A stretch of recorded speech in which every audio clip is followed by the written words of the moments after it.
Assalamualaikum warahmatullahi ta'ala wabarakatuh. So meron naman tayo tanggap na Y93.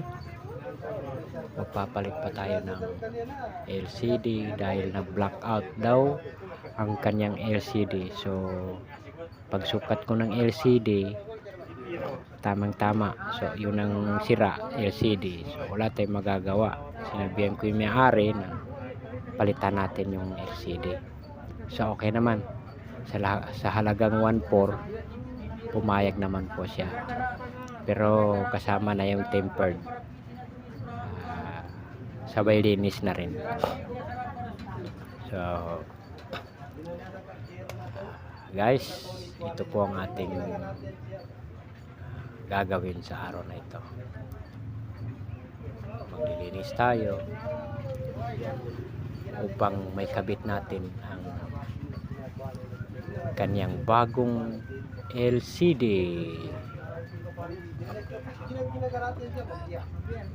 Maglalagay tayo ng pagdikit.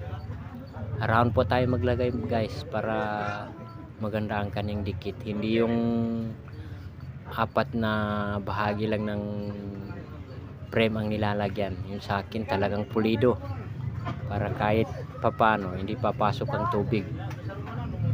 Kasi minsan pag hindi pulido, pag nabuhusan ng tubig sa LCD mismo dadaan ng tubig.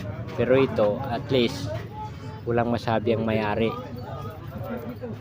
Ngayon ito, isasalpak na natin ang LCD. Lahat nga pala ng sticker niya tatanggalin natin para maganda ang dikit niya, kasi may sticker yan eh.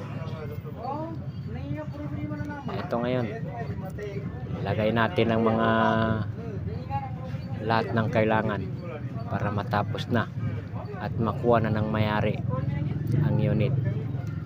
Tinitesting ko, lahat okay naman.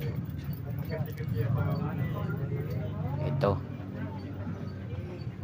lalagay na natin yung covered para sa ganun ay testingan natin pagkatapos.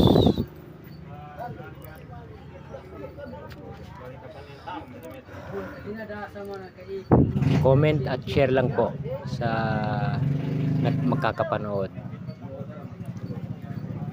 Saka pwede na rin yung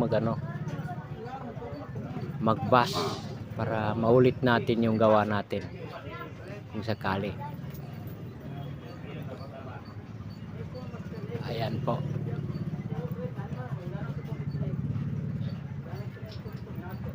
Dito po yan sa Abdul Samad Dimao Alib cellphone repair.